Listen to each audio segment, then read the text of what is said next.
আসসালামু আলাইকুম। শেখ হাসিনার ঘনিষ্ঠ ও লুটেরাদের মধ্যে অন্যতম এক নাম লোটাস কামাল। তার পুরো নাম মোস্তফা কামাল। সবাই তাকে ডাকে লোটাস কামাল বলে।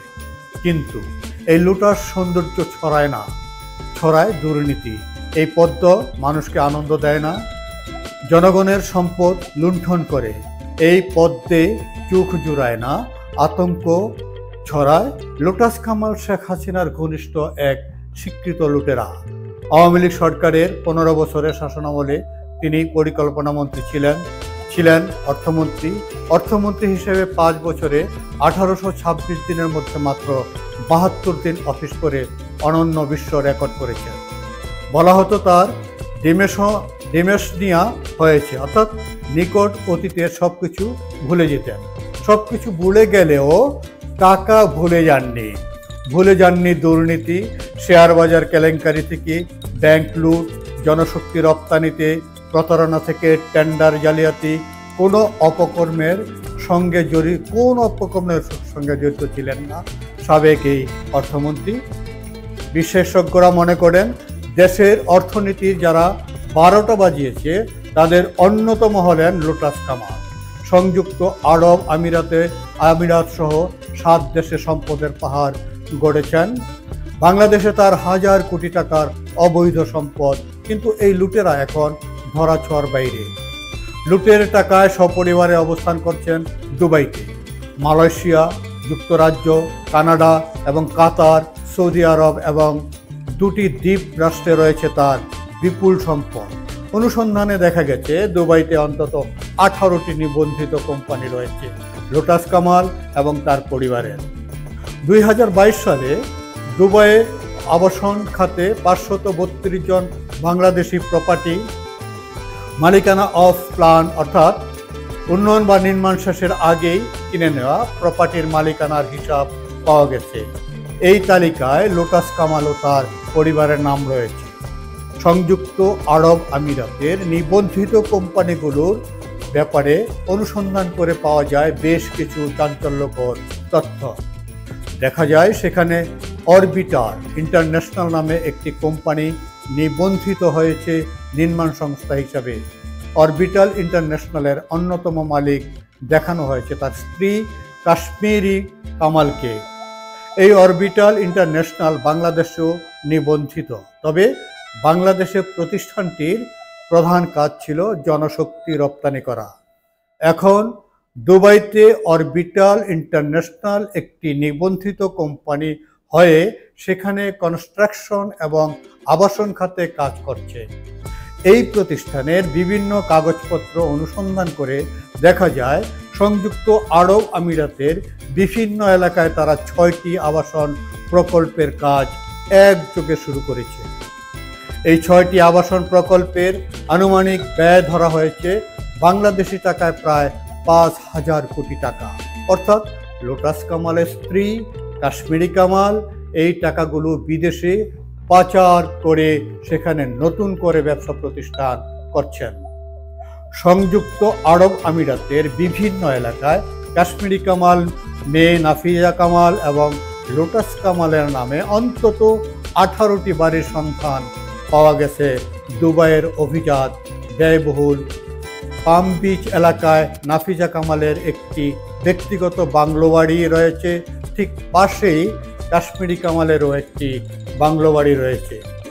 সেই বাংলো বাড়িটি বর্তমানে ভাড়া দেওয়া হয়েছে। নাফিসা কামাল সেখানে এনকে স্পোর্টস, অর্থাৎ নাফিসা কামাল স্পোর্টস নামে একটি কোম্পানি তৈরি করেছেন, যে কোম্পানির কাজ হলো বিভিন্ন খেলাধুলা সংক্রান্ত চ্যারিটি এবং ইভেন্ট আয়োজন করা। সেই ইভেন্ট কোম্পানির অন্যতম একজন পৃষ্ঠপোষক হিসেবে বাংলাদেশের সাবেক ক্রিকেটার অলরাউন্ডার সাকিব আল হাসানের নাম রয়েছে। এই প্রতিষ্ঠানের বিনিয়োগের পরিমাণ বাংলাদেশি টাকায় 750 কোটি টাকা। দুবাইতে যে 18টি বাড়ি রয়েছে তার মধ্যে মোস্তফা কামালের বাড়ি এবং ফ্ল্যাট রয়েছে 3টি। কাশ্মীরি কামালের বাড়ির সংখ্যা রয়েছে 9টি এবং তার মেয়ে নাফিসা কামালের বাড়ির সংখ্যা রয়েছে 4টি। এছাড়াও তার অন্যান্য আত্মীয় স্বজনের নামে বাকি বাড়ি নিবন্ধিত। সব বাড়ির হিসাব যদি করা যায় তাহলে দেখা যাবে যে এসব বাড়ির মূল্য বাংলাদেশি টাকায় প্রায় 937 কোটি টাকা। এই টাকা অবৈধভাবে লোটাস কামাল দুবাই পাচার করেন। সংযুক্ত আরব আমিরাতে বসবাস করে এমন ব্যক্তিরা জানিয়েছেন, লোটাস কামাল দুবাইয়ের পার্লামেন্ট রেসিডেন্ট কার্ডধারী। 2011 সালে লোটাস কামাল দুবাইতে স্থায়ী বসবাসের জন্য স্থায়ী পারমিট গ্রহণ করেন। উল্লেখ্য, 2010 সালের শেয়ার কেলেঙ্কারিতে লোটাস কামাল হাজার হাজার কোটি টাকা অর্থ আত্মসাৎ করেছেন বলে অভিযোগ আছে। এই অর্থ দিয়েই তিনি দুবাইতে তার সাম্রাজ্য করা শুরু করেছেন বলে জানা যায়। অন্যদিকে তার স্ত্রী কাশ্মীরি কামাল সংযুক্ত আরব আমিরাতের স্থায়ী নাগরিক।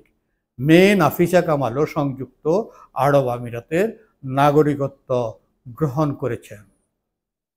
নাফিসা কামালের এনকে স্পোর্টস ছাড়াও আরও 4টি নিবন্ধিত ব্যবসায়িক প্রতিষ্ঠানের সন্ধান পাওয়া গেছে। তার মধ্যে ফ্যাশন হাউস বলে একটি প্রতিষ্ঠান আছে, যেখানে নাফিসা কামাল পাকিস্তান, ভারত এবং বাংলাদেশ থেকে বিভিন্ন ডিজাইন পোশাক আমদানি করেন এবং সেটি সংযুক্ত আরব আমিরাতে বিক্রি করেন। ফ্যাশন হাউস সংযুক্ত আরব আমিরাতে একক মালিকানাধীন প্রতিষ্ঠান হিসেবে নিবন্ধিত। দুবাই ও শারজা শহরে নাফিসা কামালের এই ফ্যাশন ডিজাইনের 6টি আউটলেট রয়েছে। এসব আউটলেটের মাধ্যমে আমদানিকৃত দামি বিলাসী পোশাক বিক্রি করা হয়। সম্প্রতি নাফিসা কামাল সেখানে একটি কসমেটিক্স কোম্পানি খুলছেন। এই কসমেটিক্স কোম্পানি বিশ্বের অন্যতম দামি ব্র্যান্ডের সঙ্গে সংযুক্ত হবে। জানা গেছে চলতি বছরের ডিসেম্বর নাগাদ এটি আনুষ্ঠানিক উদ্বোধন হবে। শারজাতে এই কসমেটিক ফ্যাক্টরির জন্য জমি ক্রয় করা হয়েছে বলেও সংযুক্ত আরব আমিরাতের জয়েন্ট ইনভেস্টমেন্টের তথ্যে জানা যায়। অর্থাৎ সংযুক্ত আরব আমিরাতে একজন ধনাঢ্য ব্যক্তি হিসেবে পরিচিত এখন লোটাস কামাল এবং তার পরিবার। তবে শুধু সংযুক্ত আরব আমিরাতেই লোটাস কামালের অবৈধ সম্পত্তির ঠিকানা নয়, মধ্যপ্রাচ্যের আরও কয়েকটি দেশেও তার অবৈধ পাচার করা অর্থের বিনিয়োগ আছে। অনুসন্ধানে দেখা গেছে 2012 সালে অনুষ্ঠিত কাতারে বিশ্বকাপের সময় লোটাস কামালের মেয়ে নাফিসা কামাল সেখানে বিনিয়োগ করেছেন। এই বিনিয়োগের সূত্র ধরে তিনি কাতারে এখন একজন নিবন্ধিত ব্যবসায়ী, যিনি কাতারে যে কোনো অঙ্কের টাকা বিনিয়োগ করতে পারেন। কাতারের স্টক এক্সচেঞ্জে নাফিসা কামালের বিপুল পরিমাণ বিনিয়োগের সন্ধান পাওয়া গেছে। এছাড়াও নাফিসা কামাল এবং কাশ্মীরি কামাল সৌদি আরবেও একটি শপিং মল তৈরির জন্য অনুমতি চেয়েছেন। 2024 সালের 18 অক্টোবর সৌদি ফরেন ইনভেস্টমেন্ট ডিপার্টমেন্টে এই আবেদন করা হয়। তবে এখন পর্যন্ত এই শপিং মল তৈরি করার অনুমতি পাওয়া যায়নি। সৌদি আরবের 2টি ফুটবল ক্লাবের শেয়ার কেনার জন্য নাফিসা কামাল আবেদন করেছেন। এসব শেয়ার কিনতে গেলে ন্যূনতম বাংলাদেশি মুদ্রা 500 কোটি টাকার জামানত প্রয়োজন হয়। নাফিসা কামাল আল নাহিয়ান ক্লাব সহ আরেকটি ক্লাবের শেয়ারের জন্য আবেদন করেছেন বলে আল নাহিয়ান ক্লাব সূত্রে জানা গেছে। 2010 সাল থেকেই লোটাস কামাল বাংলাদেশ থেকে অর্থ পাচার করা শুরু করেন এবং দুবাই কেন্দ্রিক একটি ব্যবসা প্রতিষ্ঠান গড়ে তোলেন। দুবাই ঠিকানা দিয়েই লোটাস কামাল লন্ডনে একটি বাড়ি কিনেছেন, সেখানে তার ছোট মেয়ে অবস্থান করছেন। এছাড়াও লন্ডনে তার ছোট মেয়ের নামে ব্যবসা রয়েছে। দুবাই ঠিকানা ব্যবহার করেই লোটাস কামাল সুইস ব্যাংকেও টাকা জমা রেখেছেন বলে একাধিক দায়িত্বশীল সূত্র নিশ্চিত করেছে।